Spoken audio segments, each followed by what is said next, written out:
On today's episode, in honor of the new year, yes, it's a little bit late, we're going to be doing some New Year's resolutions, what the Padres and yourself should do and avoid for this upcoming year, the legendary 2024 year in Padres baseball.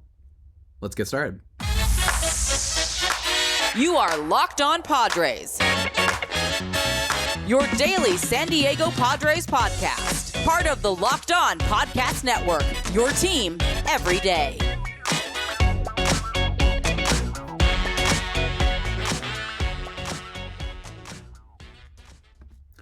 Greetings, ladies and gentlemen, and welcome to another edition of the Locked On Padres podcast, which is part of the Locked On Podcast Network, your team every day for Wednesday, January 17th. As always, I'm your host with sometimes, occasionally, but certainly not always the most, Javier Reyes. You can follow me on Twitter at Javipeno, that's Javiipeno, or at LO_Padres if you want only Padres-related tweets. Gonna start firing up that account a little bit more now. It's been a weird off season. You know, we just got past the new year in December and all that, but we're ramping up. I know it doesn't feel like it since we're a while off. I know it doesn't, but that's what we do on this podcast. We continue always talking Padres baseball, for the moment 3 times a week, and when it gets a little bit closer to the season, 5 times a week. Feel free to also check out the YouTube Locked On Padres on YouTube if you want to see the sweet multicolored and colors you wouldn't expect hoodie that I'm rocking today, or say hi to Tatis.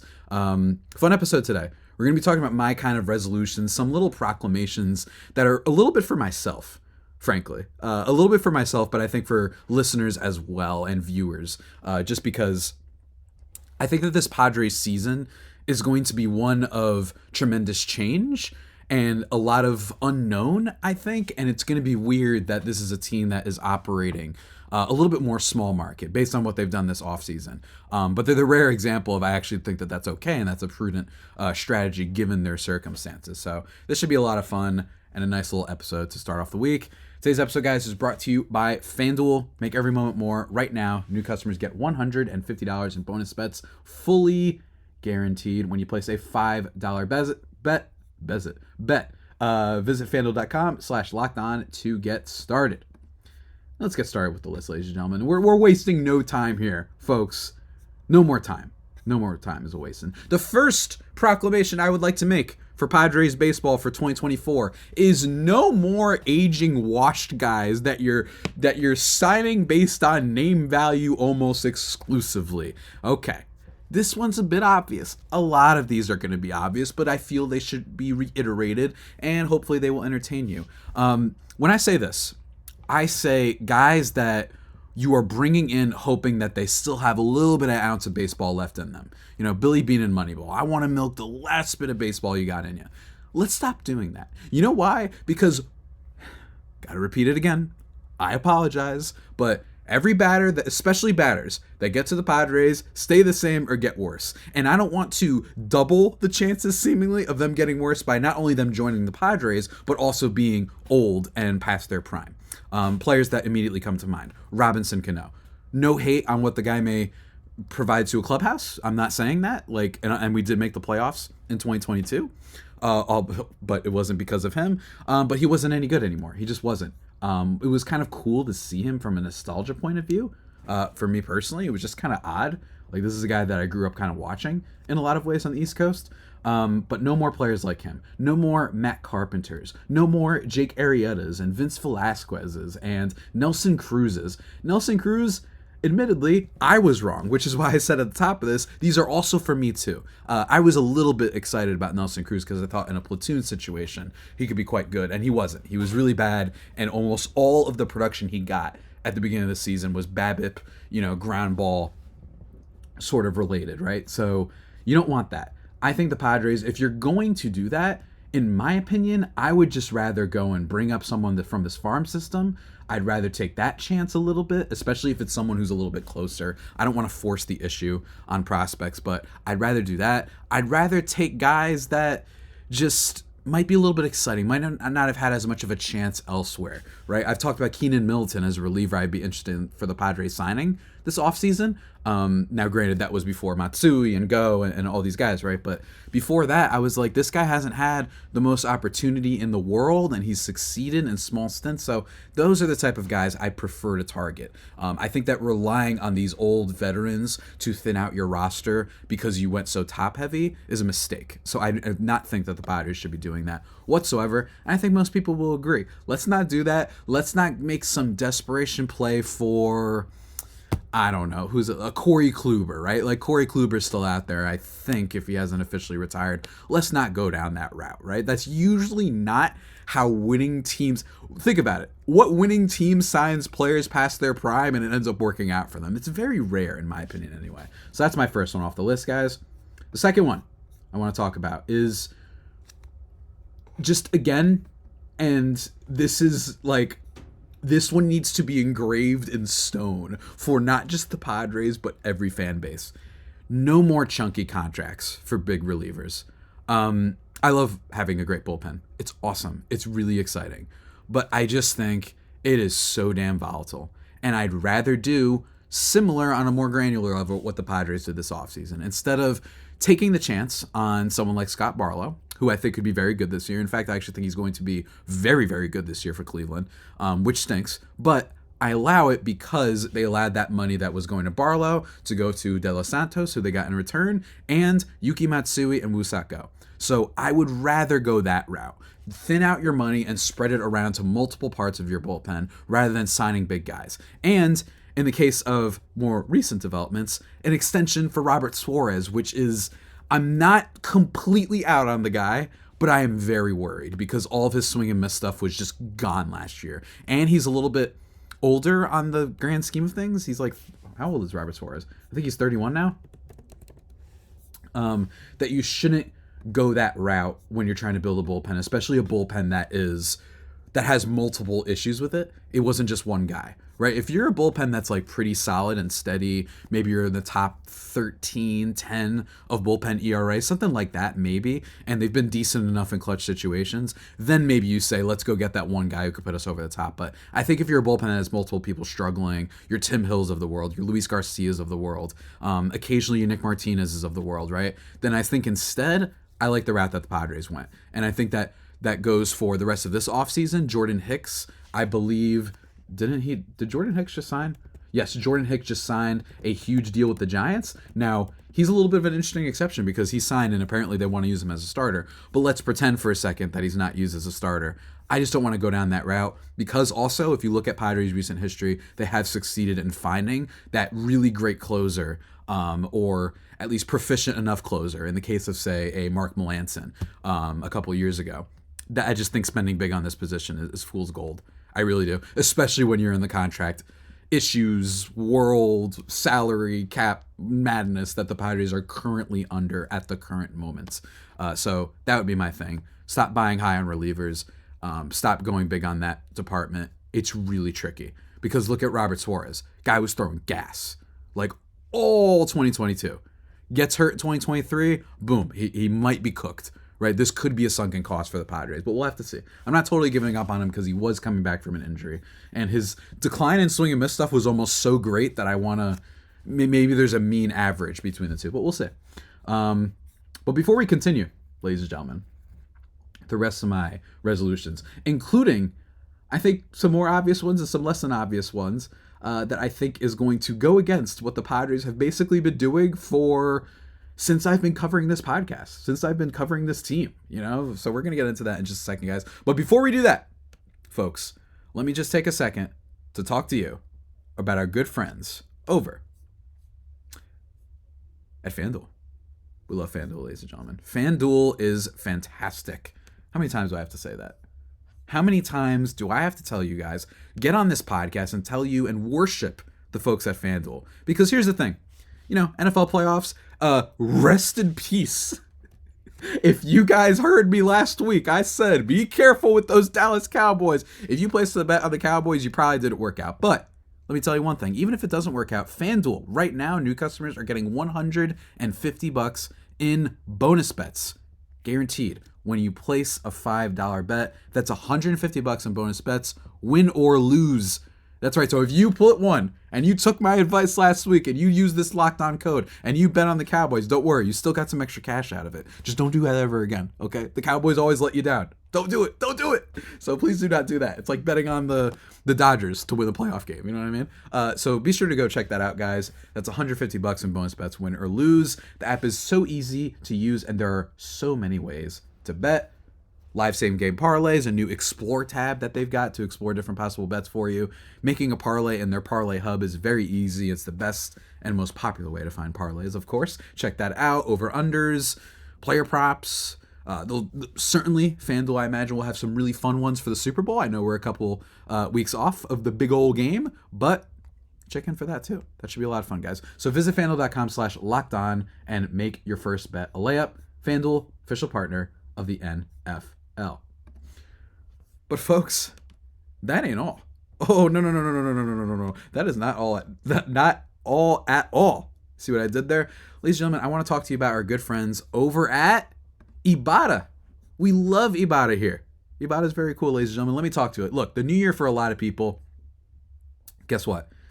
It's time to save money. You blew all your cash on Christmas presents, or maybe just going out and having a good time, celebrating the holidays. Maybe you got some eggnog. Maybe you got yourself some cool video games, right? Like you got all sorts of stuff, right? Well, ladies and gentlemen, stop shopping and getting nothing in return, right? You don't want to do that. And Ibata is here to help you out. It is a free app that gives you the most cash back every time you shop on hundreds of items, from groceries to beauty supplies to toys to books to whatever, right?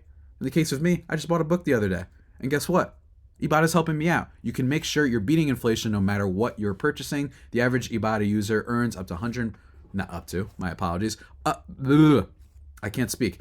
This is how excited I get when it comes to saving money with Ibata, ladies and gentlemen. The average Ibata user earns $145 a year. That could cover the cost of an entire shopping trip. Buy that flight you've been eyeing, the game you're dying to go to, maybe a Padres game, I don't know. I don't know, folks. Or the fancy dinner you've been craving. Other apps give you points that don't amount to much, but with Ibata, those points can be used big time. Folks, upload your receipt and get real cash that you can cash out to your bank account, PayPal, or gift cards. Join the over 50 million savers and earn cash back every time you shop from over 2,700 brands and retailers, including Lowe's, Macy's, Sephora, Best Buy, and more. Right now, Ibata is offering Locked On Padres listeners $5 just for trying Ibata by using the code LOCKEDONMLB when you register. Just go to the App Store or Google Play Store and download the free Ibata app to start earning cash back. Use code LOCKEDONMLB. Remember, that's Ibata, IBOTTA, in the Google Play or App Store, and use the promo code LOCKEDONMLB. You can thank me later. And just like that, ladies and gentlemen, we are back here on the Locked On Padres podcast. I know it was a long ad read. Guess what? Hey, look, long ad read for a long episode. Maybe. I'm trying not to make it too long, but we're vibing out here. We're in a good mood because we are talking about the things that we want to be different about Padres baseball this next year. We've already talked about the big contracts and no more wash guys. Here's another one. Speaking of big, no more big time trades that implode the farm system. Enough. I've had enough. No Juan Sotos, no Musgroves, no Snells, no Darvishes, no Clevingers, no... What else? What else have we done lately, right? Josh Haders, right? Here's the thing. I am not saying that the Padres farm system is full of dynamite prospects and that we're going to become the 1927 Yankees. Or, heck, the Dodgers right now. Or, heck, the 90s Yankees. Or, heck, the Giants from those years ago. What was it, 2 years ago? Yeah, remember when that team owned 107 games? That was stupid. Anyway, I do not want to blow up this Padres farm system. And this basically would apply, in my opinion, to guys like Luis Robert, to guys like Dylan Cease. Players that I would love to have, but you know what they say the definition of insanity is, right? The Padres still have not won over 90 games in AJ Preller's tenure. So while the big trades are fun, we've already made enough of them. It's not like we don't have Tatis and Manny and Xander Bogaerts still. You got Musgrove, you got Darvish. You have the core. So instead of thinking that the only way to fix things on this roster is to simply keep getting superstars, I would look in a different direction. Have those farm-grown players. Stop having a culture, a locker room even, dare I say, that is full of just mercenaries, guys that came from other teams and are big buck players. Instead, I think there's some cohesion needed, and I think that would play a big part. Again, these young players, they might only amount to like 0.5 wins above replacement.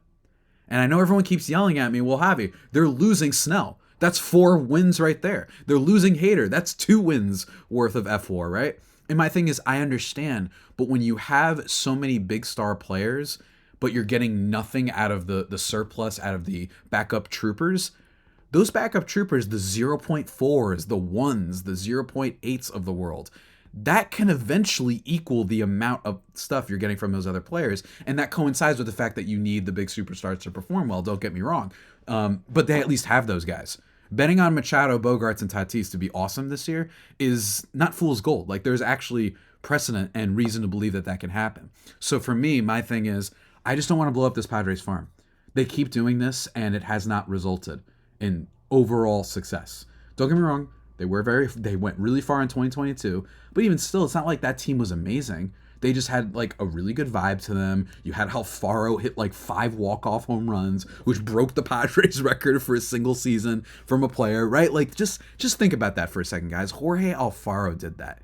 Don't you think maybe there was a tad bit of luck involved? So that's my thing. Let's not make it too lucky, and instead bet on your Jacob Marcies, bet on your Jackson Merrills, bet on all of these guys who Baseball Perspective and Baseball America love, by the way, right? If you look at Baseball Prospectus's top 10 that just came out the other day, Jackson Merrill, Ethan Salas, Drew Thorpe, Dylan Lesko, Robbie Snelling, they have Drew Thorpe above our super talented Lesko and Snelling. Jairo Uriarte, Adam Mazur, Samuel Zavala, Dylan Head, Graham Pauley, who my buddy Aram Layton, if you want to go check out that episode on Padres prospects, thinks is a stud and going to be a huge riser this year, and he's willing to go out on a limb on that, right? I want to keep those players. I'm really excited about that. And if you look at Baseball Prospectus' top 100 overall, they've got Merrill at number 10, Salas at 12, Thorpe at 45, Lesko 46, Snelling at 55. That's nuts.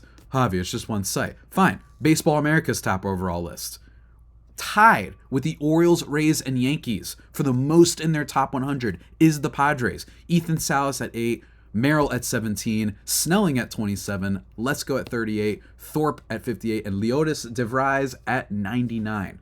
That's right. Orioles, Yankees, Rays. Those are the teams that everyone loves relishing and talking about how great of a farm system they have. I stand by this. I think the Padres farm system is being underrated. I'm not saying it's better than those other teams. I think the Orioles are like looking at potential dynastic value, right, with their farm system and their current major league roster if they allocate their resources properly, which I don't know if they will.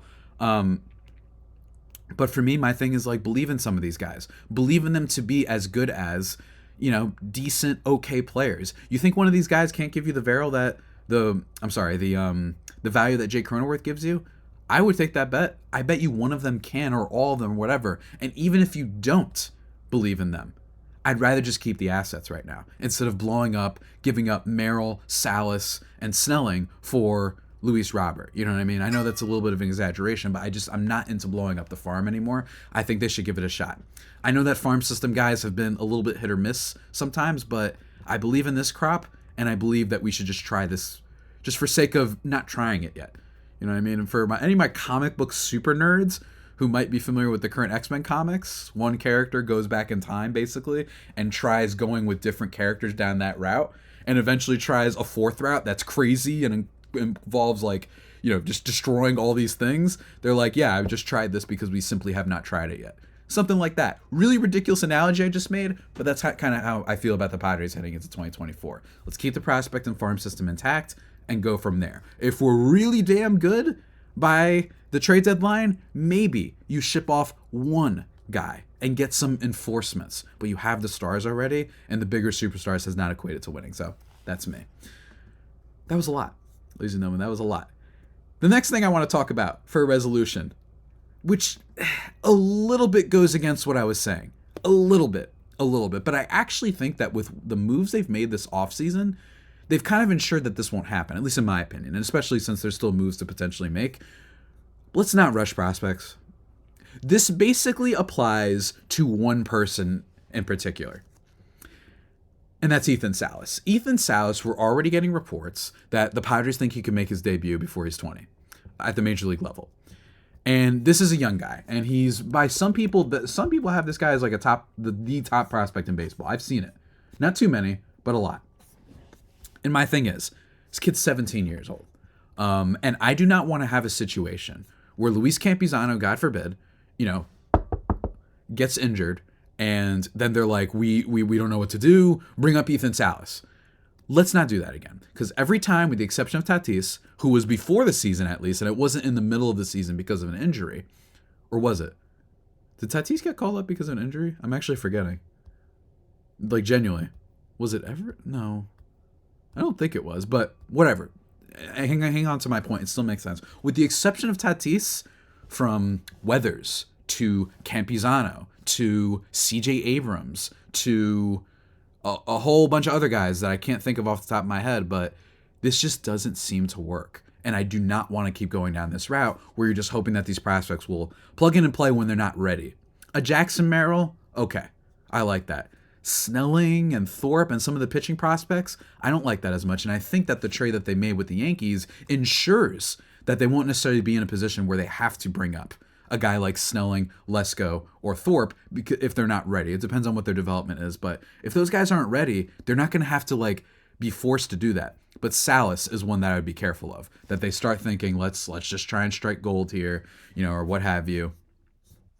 I do not want the only reason for the Padres to call someone up is because they're desperate, because they don't have any other guy that could play the position, et cetera, et cetera. And I think that a guy like Abrams was such a great example of that, where you had Ha-Seong Kim, but you still called up Abrams, and he struggled, and he was a little bit of a mess, and then you traded him. So whatever. But you get my point. That is something I do not want to see happen in 2024, and especially relates to Ethan Salas. Let's let the kid nurture. I'm super amped about it too, but guess what? We got Campusano. We got Higashioka. Catching's okay. We'll figure it out. No rushing, please. And speaking, ladies and gentlemen, of no rushing. No, not the greatest transition, but still we are going to power through before we get into the last bunch of resolutions for the year of 2024 for the Padres. I want to take a second to talk to you about our friends over at Jace. I know you guys come to sports for an escape, but guess what? It's hectic out there. It's hard for people to get their medications. It's hard for people to get medications while traveling. But guess what? Guess what, ladies and gentlemen? We're here to help you out. According to the FDA, pharmacies are running out of antibiotics like amoxicillin right in the middle of the worst flu season in over a decade. I can't imagine, folks, but guess what? Jace Medical is here for you. The Jace case is a pack of 5 different antibiotics to treat a long list of bacterial illnesses, including UTIs, respiratory infections, sinuses, skin infections, among others. This stuff could happen to any one of us, which is important, which is why you need to be covered for sure. Visit jacemedical.com and complete your physician encounter. It will be reviewed by a board-certified physician, and your medications will be dispensed by a licensed pharmacy at a fraction of the regular cost. It's never been more important to be prepared than today. Go to jacemedical.com and use offer code LOCKEDON to get $20 off your order. That's Jace, Jase, medical.com, locked on for $20 off. Go check it out.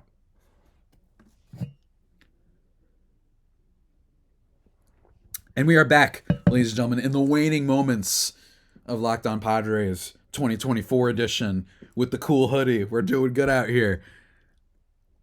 The next item on the list of resolutions. Talk about prospect stuff. This one's a little bit small, but let's not buy high on guys at the deadline. If the Padres aren't vibing well and the team, or maybe let's say they are doing well. Let's say, I don't know, some guy on remember what's his face, Caminero of the Nationals? Now he's on, I believe, the Cubs, if I'm not mistaken. What's his name? Not Junior. Junior's the name of some top prospect. I forgot his name. I'm blanking on it right now, but here's a better example. Josh Bell. Or, hold on, even a better example, Adam Frazier. The Padres should not be buying high on guys that are having a good season, that have not had good seasons before. In fact, they should buy low on guys that are usually pretty good but are having bad seasons. I think that G-Man Choi and Garrett Cooper were good examples of that last year. Or you hope for a Jake Berger type. I just think that at the deadline this year, they should be really calm, and they should be like, you know what? Let's build around the edges, be solid. We don't have to do anything crazy. And still, there's still time. We don't know what's going to happen. And I think that that's what's really key about this offseason is don't splurge on everything available, because this is a very weak free agent class, by relatively speaking, especially to the past few years, that you shouldn't be like, well, this is like Cody Bellinger, I think is a great example, where I'm actually somewhat pro Cody Bellinger, but I'm not pro at the price that he's currently asking for. And let's pretend for a second that that's a prospect price.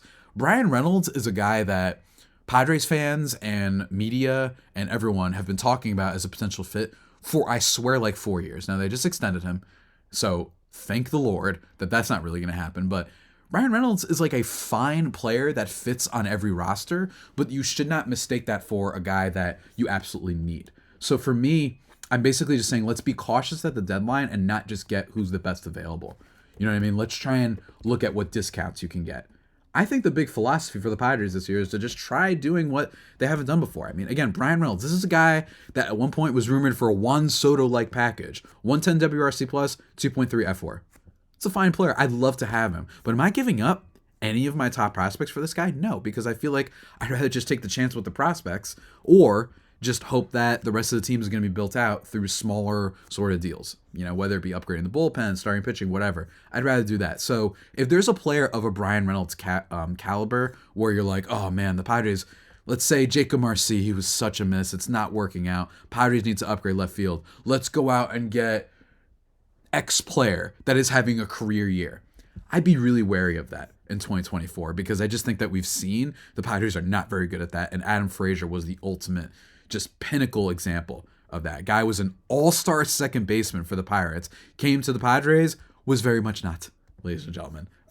So let's not do that. Let's not buy high on guys at the deadline because of what the season they are having is, and it isn't necessarily backed up by previous years. Don't assume that the guy doing well, that they figured it out. Instead, assume, hey, broken clock, or hey, guys sometimes have great years. Phil Hughes had one of the greatest strikeout to walk ratios in the history of baseball. Bet you didn't know that. It's true for the Minnesota Twins back in like 2014, 2015. I forgot which year. And then fell off the next year. It happens. Guys have career years sometimes. It's not bet big on those necessarily. Next one I want to talk about is, very quickly, give Luis Campusano some support and playing time. I don't think this will be an issue. It's a new manager too. I don't think this will be an issue because, you know, you got Kyle Higashioka there. I just don't think this will happen, but please just let the man cook. You know what I mean? Give him some time and be supportive. And what I mean by that is, do not expect this guy to be JT Realmuto. Do not expect this guy to be Sean Murphy. Instead, expect him to be a guy with a lot of flaws, particularly with defense, sometimes putting the bat on the ball and runners in scoring position, right? But that was just the whole team last year. Just be patient. Luis Campusano is one of the most exciting wild cards on this entire team, frankly. And it's like him and Michael King are probably the two most exciting wild cards, X factors for the Padres this upcoming season. And I can't wait. Campusano, if he keeps up the hitting, might even outweigh whatever he does defensively. But even if he does have defensive miscues or isn't hitting like superpower, you know, Buster Posey-like numbers immediately, give it some time. These guys need time, and Campusano has had as weird of a, you know, call up to the majors arc as anyone. So give Campusano some time. Next thing, minor thing, let's not quickly extend people anymore. This one goes for 2024 and beyond, by the way. What I mean by that is, just because you like what you have at the moment, don't say, let's keep this group together. Guess what? You already are keeping way too many people together. You got Tatis and Bogarts and Machado on the books for like another 10 years. So it's fine if we don't immediately rush and want to extend people. And especially if they're not star caliber players. Ha-Seong Kim is one of those. I think Ha-Seong Kim's an awesome player. I like him. Do I think it'd be prudent for the Padres to trade him? I do. Has there been rumors that there's widespread interest and the Padres have quietly been shopping him? Yes, and I do believe it. But even if they don't, and he has a great year, don't be jumping on board that they need to extend him. Or if he has a 3.6 WAR type season, don't be too harsh. It's okay if sometimes you're like, you know what? We'll sign guys to 2-year contracts. We'll sign a Jed Jerko. We'll sign why did I say Jed Jerko? We'll sign a Brad Miller type. Guys that play multiple positions and can give you a little bit of value. That way you're not suffering at that position. That's what I'd rather do. You know, we don't want to be in another Jake Cronenworth situation or Hosmer, not a Hosmer, I'm sorry, or Darvish, anything like that. So be careful. Don't judge a book totally by its cover. Last thing, and I think this one's really important and one that I think is fandom in general that I just want to express. Number one, it's a two-sided thing. Don't assume how players feel based on body language. You're not a psychologist, right? You're not the gal from Poker Face. Shout out to Natasha Leone. You're not her. You're not, some person who could read minds. You're not Charles Xavier. Do not assume that guys say laughing, having fun, whatever, going to parties means that they don't care. Too many different variables for how that turns out. And number two, do not assume who the locker room cancers could be. There's been a lot of reports about Padres locker room and them not necessarily gelling well together. I don't have any inside sources on that personally. And I know that we had, I believe, was it Austin Hedges? I think it was Austin Hedges last season say, oh, well, that team started losing right when they lost Hosmer. And it's like, well, we also were very bad once with Hosmer too. And also, if he was so valuable in the locker room, then why isn't he on any major league team? I think that, just to get back to the point, do not assume that it's anyone in particular. I think that that's bad. And I think it's frankly quite toxic. Do not assume it's Manny Machado just because of the way he acts. Although, yes, it is funny to make jokes, right? Like, I did enjoy when Kevin Acee put out the article and then they said this is what we see and then versus what Manny sees, and it shows the baseball coming in and it's Kevin Acee's face. Yes, the memes and everything can be fun, but let's not assume that guys don't care based on certain mannerisms or how they act in the dugout or how they act at press conferences. I'll never forget I use this analogy a lot, but watching Hell's Kitchen a while ago, and this one guy was smoking a cigarette after his team lost, and another guy was like throwing a chair, and the guy who throwing a chair got mad at the cigarette guy, assuming that he didn't care, when in fact he was just processing it differently. We're not that smart. Again, we can't read minds. Do not assume that guys don't care, is basically my thing. Or assume that one guy's a leader versus not. One's a locker room cancer. It was Trent Grisham. He didn't care. He was lazy. And it's Tatis. He's a diva. He doesn't get along with Manny. He hates him. Let's not assume that stuff. Because also, guess what? Locker rooms are going to be bad when your team's bad. You know what I mean? Like, I don't think that it's news that the Padres locker room wasn't great. And also, in baseball, doesn't always mean the most things. Go look up Jeff Kent and Barry Bonds' beef history, for example. So that's what I would do, guys. That's what I would do. No assumptions, please. That'd be great. But before we wrap up, guys, let me just talk to you one more time about the Padres' resolutions for the new year. No more aging washed guys. No more chunky contract relievers. No more big trades that implode the entire farm, because the farm system I genuinely really do believe in. No rushing prospects, particularly like Ethan Salas, just because you're desperate and want a spark plug and want your next Tatis so immediately. No buying high on guys that haven't shown pre this season signs of being that good, especially at the deadline. Give Luis Campusano some time and do not expect all-star level stuff immediately. No contract extensions if a player is doing well. Do not rush to what's going on now, and no more assumptions about the Padres locker room, potential cancers, or how they feel about the team. No assumptions there. With that all being said, everybody, that about does it for today's edition of the Locked On Padres podcast, the only pod that may be better than the Padres themselves. Remember to subscribe to the podcast wherever you get your podcasts from. Tomorrow and Friday, fun episodes. Going to be doing some crossovers with Locked On Diamondbacks host Millard Thomas and Locked On Mets host Ryan Finkelstein. One of them. I'm not going to reveal the exact thing we're getting into, but with Millard, we're going to talk about the NL West offseason, what exactly is going on with every team, comparing each free agent's spending and whatnot, and all the moves everyone's made. And then also looking at the over-unders, because the Padres one came out. And personally, I think it's way too low. That's right. I think there are haters out there against us. So that should be a lot of fun. And also going to be taking a look next week at the remaining free agents. Just talk about any remaining free agents that might be out there. That might be interesting for the Padres, or just frankly interesting in general, because that's what we do out here. Because there's still free agents. I know it sounds crazy, but there's still a lot of them. So lots to talk about, guys, as always. And until next time, stay safe, and of course, stay faithful. My Fire Faithful homies, take care.